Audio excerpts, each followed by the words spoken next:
Hello everyone, thank you for being here in Atlanta at the 2018 Convention for Research for the Cure of AIDS. Nelson Mandela was one of the most influential people of the 20th century. He not only fought through the oppression of apartheid and racial oppression, but he overcame it.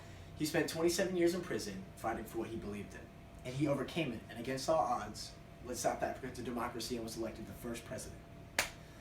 My name is Ian Riggs, and I was given the honor of introducing this fabulous man. I'm a strong supporter of AIDS sufferers, and I advocate for the continued research for the cure of AIDS.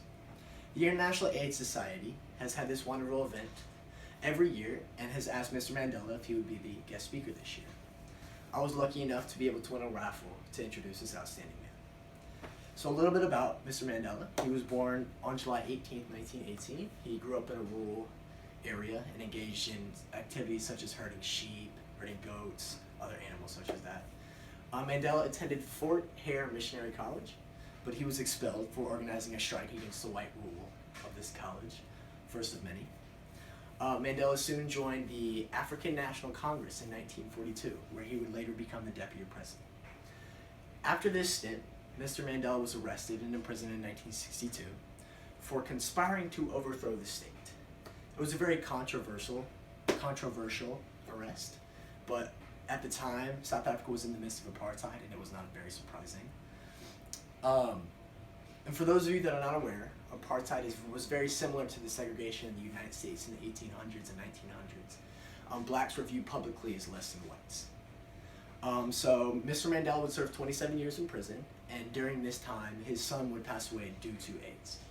He was not allowed to visit or to attend the funeral because the state said that they didn't want him out in public, out in the state.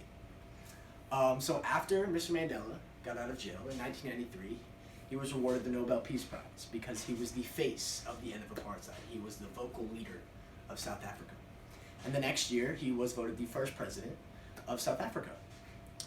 And in his inauguration, he said a quote that I'm sure you remember well, Mr. Mandela. He said, "We shall build a society in which all South Africans, both black and white, will be able to walk without any fear in their hearts, assured of the inalienable right to human rights, a rainbow nation at peace with itself and the world." Mr. Mandela told me prior to going on stage that he was very honored to be here tonight, honored to be the guest speaker. And so without further ado, it is my honor to introduce one of my personal heroes, and one of the most outstanding men to walk this earth, Mr. Nelson Mandela.